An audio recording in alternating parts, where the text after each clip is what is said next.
자, 어제 마지막 토론회가 있었죠? 네, 그렇습니다. 어제 사회 분야 TV 토론이었습니다. 네. 사회 분야가 사실은 다 갖다 붙일 수 있는. 그렇긴 하죠. 온갖 것을 다 갖다 붙일 수 있는.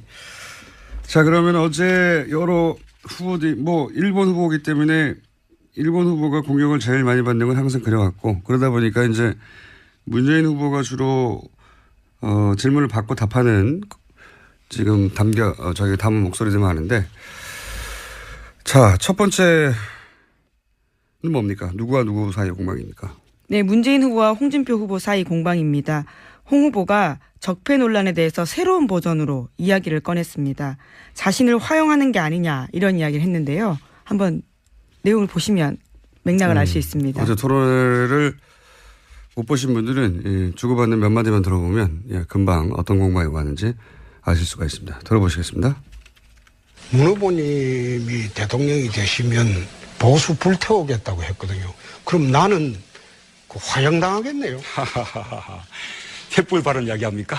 제가 횃불을 이야기한 것은 우리 시민들이 들고 있는 촛불이 더 커져서 거대한 횃불이 되고 그 거대한 횃불이 보수 정권이 만들어온 적폐들을 다 우리가 청산해야 된다. 그 말씀을 드린 것이죠. 보수 불태우겠다는 그 말은 안 했구만요. 횃불은 상징적인 표현 아닙니까? 네네.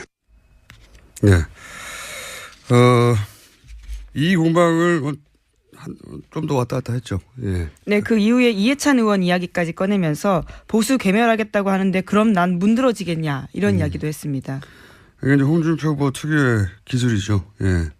자기 지지자를 향해서 저쪽에서 우리를 다 없애버린다는데 하는 그런 갈라치기 기술인 것이고, 문재인 후보도 문재인 후보 지지자들에겐 설득될 적절한 답변을 했던 공방인 것 같습니다.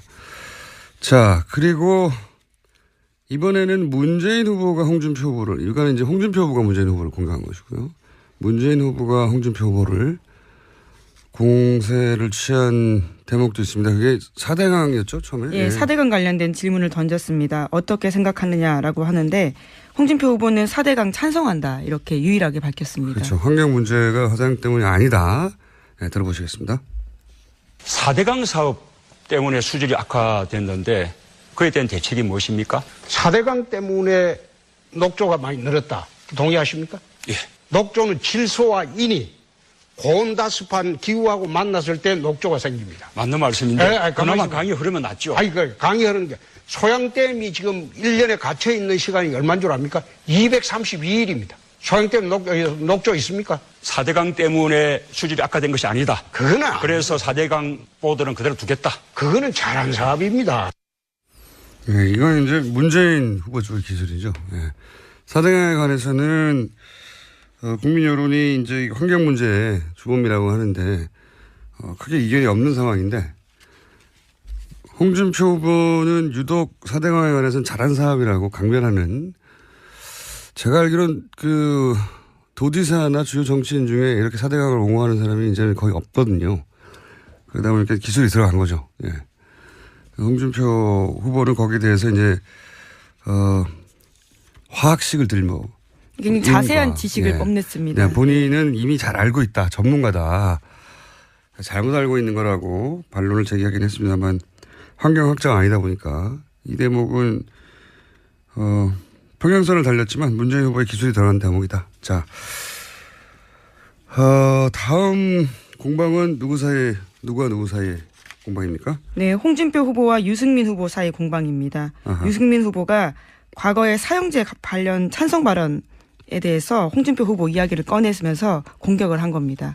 그러면서 이제 성폭행으로 넘어가서. 예, 그렇죠. 그게 이제 유승민 후보의 기술이었죠. 자, 들어보시겠습니다. 내가 지금 어제 바른정당 의원들을 이제 만나보니까 내가 처음 와서 좀 만나보자고 내가 갔어요. 가니까 왜 나오려고 하냐? 그래 물으니까 후보가 덕이 없어서 도저히 대선을 못 치르겠다. 그래서 나오려고 한다고 합니다. 성완종 1억 사건으로 뇌물 재판을 받고 계시는 중이고 대부분 재판이 나면 대통령 그만두셔야 될 사람이고 그다음에 그거는 그 성범죄의 강간 미수를 스스로 그래 하신 분인데 지금 뭐 다른 후보를 그렇게 비방할 자격이 있으십니까? 그러니까 그 같은 당에 있던 의원들이 유 후보 덕이 없다고 14명이나 뛰쳐나오지 않습니까? 그거 가서 그 단속이나 잘하세요. 그거는. 자, 이게, 유승민 후보가 홍준표 후보사에 있었던 공방, 예. 자격에 대해서 얘기하니까 덕이 없다. 예. 오히려 그렇게 받아치고 있는 거죠. 예. 이 덕이 없다는 발언은 사실 그 인성에 대한 이야기이기 때문에 이 대통령 후보 토론회에서는 잘 등장하지 않는 거거든요. 너 성격이 안 좋아 이런 종류의 이야기인데, 날이 섰던 거죠. 양쪽 모두. 예. 이 강간미수 그랬더니 덕이 없다 이렇게 대받아치. 사실 어제 토론회 중에는 뭐랄까요, 두 사람 사이에 가장 날이 섰던 토론이었던 것 같습니다. 자, 그리고 이제 문재인 후보와 안철수 후보 간에도 공방이 있었죠? 네, 개파 패권주의 놓고 서로 격돌했습니다. 안철수 후보의 공격이었고 안철수 후보의 기술이었던 거죠. 예, 적폐와 관련된 이야기를 그렇게 끌어들인 겁니다. 그러니까 문재인 당 아니냐라고 말하는 안철수 후보의 공격입니다. 들어보시겠습니다. 저는 개파 패권주의가 가장 마지막으로 남은 적폐라고 봅니다. 개파 패권주의는 끼리끼리 나눠 먹는 것 아니겠습니까? 공감하고요. 그러나 국민의당은 우리 안 후보님의 당이나 마찬가지 아닙니까? 개파 패권주의 말할 수 있겠습니까?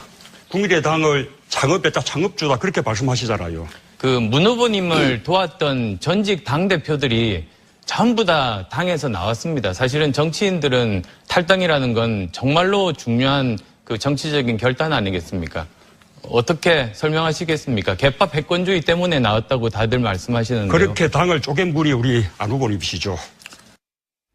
네, 이거 기본적으로 안철수 후보가 기술이 들어간 건데, 예, 결국은 이제 두 번째 공방에 오가면 1라운드까지는 예상을 했던 답변이고, 뭐, 민주당은 문재인 당 아니냐 그랬더니 국민의당은 안철수 당 아니냐 여기까지는 예상을 했던 것이고, 그리고 나서 이제 손학규, 김종인 이런 분들이 다 나오지 않냐. 그랬더니 그분들이 간 당을 만든 사람이 당신이다. 당을 당신 쪼갠 거 아니냐 이런 공방. 사실 이런 공방은 공격과 방어가 대충 정해져 있던 공방이었는데 처음으로 등장을 했어요, 어제. 자, 이렇게 안철수 후보의 기술이 들어갔고 문재인 후보는 이렇게 대받아쳤습니다. 자, 다른 후보 간의 공방. 그 다음은 누군가요? 네, 홍준표 후보와 심상정 후보 사이 공방도 있었습니다. 진주의료원 폐쇄에 대해서 묻자 홍 후보가 심 후보에게 비난성 공격을 했습니다. 자, 이것도 들어보시겠습니다. 진주의료원 돈 먹는 하마다 문 닫길 잘했다 했는데 그럼 대통령 되시면은 의료원 다 폐쇄하실 거예요? 그런 억지 주장은 안 되죠. 진주의료원보다 서울대병원은 5년간 적자가 1,900억인데 그 홍 후보 논리대로 하면 다 폐쇄해야지. 적자가 있어서 내 폐쇄한다는 말 한 번도 한 일이 없습니다. 도지사 뽑아놨더니 부패 비리 혐의로 재판이나 다니시면서 도지사 역할 제대로 못 하셨잖아요. 내 빚 다 갚았습니다. 그 얘기는 그리고 홍 후보가 50년 사업 사돈 다 남발하실 해줬습니다. 처지가 청년도 아니에요. 1위 만들었습니다. 그래 적대 감정을 갖고 배배 꼬여서 덤비니 어떻게 대통령 되겠습니까? 그리고 네, 갑자기 그리고에서 끊겼네요. 어제 홍 후보와 심 후보 사이에는 또 감정적으로 날이 선. 그렇죠. 대립각이 사실 정책적으로 또 정치성으로 가장 정반대에 있는 두 후보라 이런 공방이 오갔고요. 마지막에 또 배배 꼬였다. 예. 예. 그러면서 파이팅이라고 외치기도 했습니다. 일종의 반어법인 거죠. 그러니까 심상정 후보 화이팅해서 문재인 후보의 표를 잠식해라 이런 의미고, 이건 이제 지난번 토론회에 대한 이제 복수죠, 일종의. 지난번 토론회는 이제 유승민 후보. 그렇죠. 구스여라 유승민이라고 이야기했죠. 구스여라 유승민 해서 보수표를 갈라라 이런 의미로 받아들인 거죠, 홍준표 후보가. 그 배배 꼬였다는 것도 아까 이제 인성 덕거를 하는 거하고 마찬가지로 사실 인성을 공격하는 건데, 홍준표 후보가 잘하는 기술이죠, 이게 또. 성완종 리스트와 관련된 이야기를 하다 보니까 네, 또 이런 얘기가 발끈한 나오면 겁니다. 흥분하게 되고 그러면 꼭 인성에 대한 공격으로 대받아쳐서 마무리를 합니다. 홍준표 후보.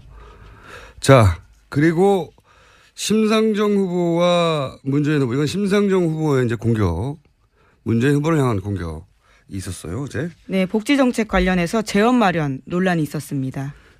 본인이 어떻게 문재인 후보가 다른지, 진보진영 진보진영 유권자들에게 이렇게 심상정이 선명하다라고 드러내기 위한 공세였습니다. 좀 들어보시겠습니다. 향후 10년 이내에 OECD 평균 수준의 삶의 질, OECD 평균 수준의 복지를 이뤄내겠다. 그것이 제 복지국가 비전이거든요. 우리 문 후보님은 복지국가의 비전과 목표가 어떻게 되십니까? 우리가 장기적인 방향에 대해서는 공감하는데 시무님의 국힘 공약처럼 그렇게 급격하게 연간 70조나 이렇게 정세해서 우리는 또 저는 수권하겠다는 정당으로서 현실적으로 감당할 수 없는 부분을 공략할 수는 없는 것이죠. 자, 이렇게 시작된 공방이 몇 차례 왔다 갔다 했어요. 근데 큰 틀에서는 계속 반복되는 내용이었기 때문에 저희가 첫 공방만 들려드렸는데 요지는 간단합니다. 심상정 후보는 이거 철학의 문제다. 어디까지 복지를 갈 것인지 목표와 비전을 제시하라. 이런 주문을 했고 그 이유는 뭐냐면 문 후보는 그런 비전이 없고 지금 현실을 안주해서 있는 돈으로 하겠다는 거 아니냐. 이런 공세. 그러니까 네, 복지에 관한 증세 이야기를 결국 하기도 한 그렇죠. 거고요. 결국 증세 얘기를 한 것이고요. 문 후보는 이에 대한 방어로 장기적으로 맞는 이야기인데 지금 당장은 비현실적인 거 아니냐. 네, 수권 정당 프레임 내세운 겁니다. 네. 어제 그래서 수권이라는 단어가 실시간 검색 순위에도 있었습니다. 이건 사실 오래된 공방이에요. 과거에 노무현 전 대통령과 권영길 두 분이 후보 시절에 토론회 때도 비슷한 공방이 왔거든요. 그러니까 진보 정당과 민주당 사이의 공방 전형적인 패턴인데 공격도 필요했던 공격이고 문재인 후보도 방어를 잘했어요. 잘했는데 이제 어떤 유권자가 움직일지 그러니까 문재인 후보의 공약이 부족하다라고 해서 심상정 후보로 움직일지 아니면 심상정 후보 이야기를 듣고 이것은 지나치게 현실적이지 않지 않냐 하고 되돌아갈지 이건 모르겠습니다만 어제 두 후보 사이의 핵심 공방은 이거였습니다. 자, 그리고 심상정 후보와 안철수 후보 사이의 공방도 있었죠? 네, 단설 유치원 관련해서 과거에 논란이 됐던 공약을 다시 한번 심 후보가 꺼냈습니다. 들어보시겠습니다. 단설 유치원 더 짓지 않겠다. 그거는 오해십니다. 제가 말씀드렸듯이. 그럼 그거는 아닙니까? 단설 유치원 더 짓지 않겠다는 건 처리를 하셨어요? 오해십니다. 저는 유치원을 무상교육하자는 겁니다. 그리고 그를 위해서 가급적이면 빨리 국공립 유치원을 늘리자. 그게 제 방향입니다. 이 라운드도 몇 번 더 있긴 했었는데 결국은 이제 비슷한 얘기가 반복됐습니다. 단설 유치원에 대한 대처가 빠른 속도로 근본적으로 되지 않아서 지지율이 상승에 꺾였다 하는 게 지금 되돌아보면 여론조사 수치를 보면서 하는 대부분 총평인데 다시 한번 공격이 들어간 거죠. 그래서 공약을 아예 철회하라 이렇게 이야기한 겁니다. 거기에 대해서 안철수 후보도 방어를 잘 했어요. 네, 오해하고 있다라면서요. 오해하고 있다. 왜 오해하고 있는지에 대한 자세한 설명은 없었지만 어제 시간 관계상 그런 걸 자세히 할 수는 없으니까 큰 틀에서는 뭐 그게 다시 타격을 줄 만큼 공격이 성공하지 못했다. 자, 어제 총평은 판세에 중요한 영향을 줄 만큼의 임팩트는 없는 토론이었다. 네. 간단하게 요약하면. 후보들도 이제 마지막 토론이니까 실수를 하지 않으려고 했고 그러다 보니까 큰 기술 이런 것도 없었던 것 같고 문재인 후보도 뭐 이전 토론보다 크게 잘하지도 못하지도 않은 그냥 안정지향적으로 자기 지지자를 지킨 선에서 토론했던 것 같고 이전 토론보다는 안철수 후보가 내용 전달력이 훨씬 더 좋아졌어요.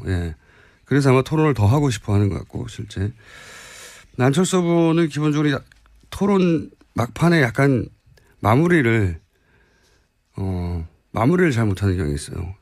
본인이 공격하기 시작해서.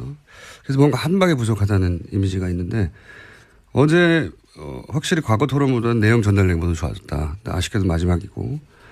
홍준표 후보는 이 토론을 하는 게 아니라 유세를 한 유일한 후보였거든요. 토론회장에서. 상대방을 정책이나 숫자로 압도할 생각이 애초부터 없었던 전략 자체가. 내 편만 챙기는 갈라치기 하면서 계속 사실은 그 토론을 유세로 활용하면서 자기 편을 결집시켜 나가는 관점에서는 제가 그래서 그 관점에서는 토론을 잘했다 이렇게 총평해 왔는데 어제는 그 관점에서 토론을 잘 못했어요. 계속 토론을 통해 득표를 쌓아왔다면 어제는 이제 일정 정도 자기 편 코어를 모으고 중도 보수로 이제 확장해 나가야 하는 타이밍이었단 말이죠.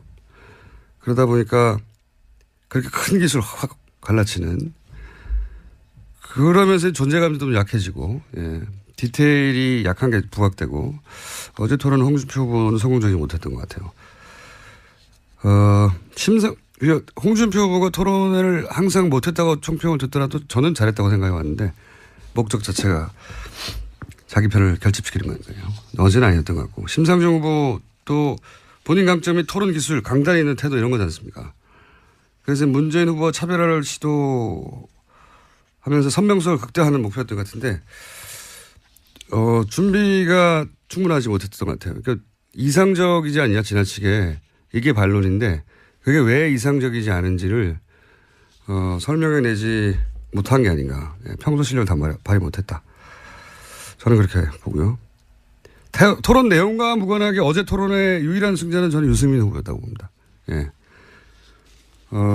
시간을 아껴서 이제 자신이 처한 상황에 대한 말을 했던 것에 사람들이 이제 정서적으로 토론 내용과 무관하게 반응을 했었는데 자 마지막 발언은 저희가 좀 모아봤습니다.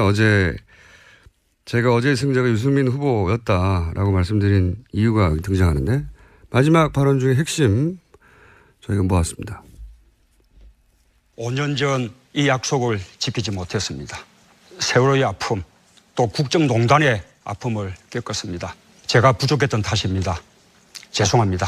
경비원 아들도 대통령이 될 수 있는 나라, 까막눈의 아들도 대통령이 될 수 있는 나라, 바로 대한민국입니다. 그것이 이 나라 민주주의입니다. 12월 9일 부탁드립니다. 저 안철수 양당 기득권 세력들 물리치고 새로운 정치 시대 만들려고 여기까지 왔습니다.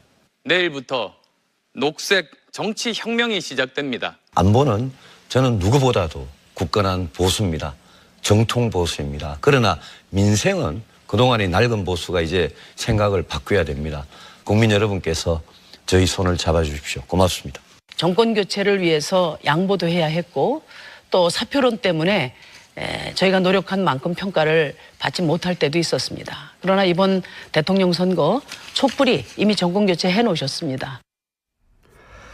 자, 마지막 발언들 중에 저희가 좀 가능하면 뭐랄까요 인상에 남는 부분만 골라보려고 했는데 문재인 후보는 이제 5년 전에 죄송하다. 네, 이 부분은 선거를 바로 앞두고 죄송하다는 말을 하는 경우가 잘 없기 때문에 저희가 골라봤고 이번에는 꼭 뽑아달라는 얘기죠. 과거의 지지자들이 다시 한번 결집해달라는.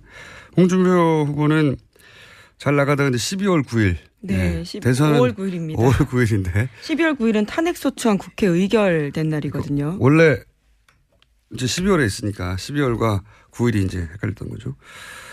재밌어서 저희가 한번 뽑아본 거고요. 그리고, 안철수 후보는 내일부터 녹색혁명이다. 요 대목도 의미는 알겠는데 사람들이 이제 붙잡아내서 왜 내일부터 녹색혁명이라고 진작에 녹색혁명이 일어났어야 승리하지 않겠냐. 그렇게 해석할 수 있는 대목이라고 뽑아봤고 유승민 후보는 12척을 저희가 지금 뽑지 못했네요. 마무리 발언에서. 이게 어제 인상적인 발언이었는데 이제 다 탈당하고 13명이 탈당하고 이제 본인의 처지를 이순신 장군의 12척이 여전히 남아있다라고 비유하면서 말했는데 이 대목이 정서적 어필이 있었을 거라고 봅니다. 예. 그리고 심상정 후보도 무난하게 본인이 마지막에 해야 될 말을 했고요. 자, 여기까지 할까요? 네. 네. 네. 바른정당 소식 하나 말씀드리자면요. 네. 황영철 의원이 탈당 보류하겠다 이렇게 밝혔습니다. 그래서 13명에서 12명으로 줄었습니다. 장제원 의원, 권성동 의원 등등을 탄핵에서 앞장섰던 분들은 받지 못하겠다 뭐 이런 논란에 오가는 가운데 황영철 의원이 이제 보류를 한 거죠. 예. 저희가 이 부분은 다시 짚어보겠습니다. 따로 인터뷰로. 여기까지 하겠습니다. 시사인의 김은지였습니다. 감사합니다. 횃불 발언 이야기합니까? 제가 횃불을 이야기한 것은 우리 그 시민들이 들고 있는 촛불이 더 커져서 거대한 횃불이 되고 그 거대한 횃불이 보수 정권이 만들어온 적폐들을 다 우리가 청산해야 된다. 그 말씀을 드린 것이죠. 보수 불태우겠다는 그 말은 안 했구먼요. 횃불은 상징적인 표현 아닙니까? 네네. 네. 이 공방을 좀 더 왔다 갔다 했죠. 예. 네, 그 이후에 이해찬 의원 이야기까지 꺼내면서 보수 괴멸하겠다고 하는데 그럼 난 문드러지겠냐 이런 이야기도 했습니다. 이게 이제 홍준표 후보 특유의 기술이죠. 예. 자기 지지자를 향해서 저쪽에서 우리를 다 없애버린다는데 하는 그런 갈라치기 기술인 것이고, 예. 문재인 후보도 문재인 후보 지지자들에겐 설득될 적절한 답변을 했던 공방인 것 같습니다. 자, 그리고 이번에는 문재인 후보가 홍준표 후보를, 이거는 이제 홍준표 후보가 문재인 후보를 공격한 것이고요.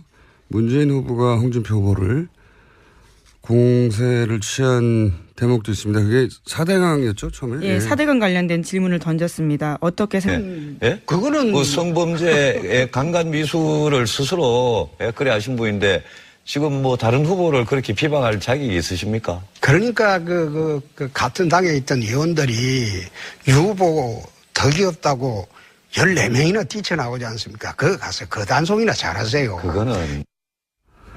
자, 이게, 유승민 후보가 홍준표 오사에 있었던 공방, 예. 자격에 대해서 얘기하니까 덕이 없다. 예. 오히려 그렇게 받아치고 있는 거죠. 예.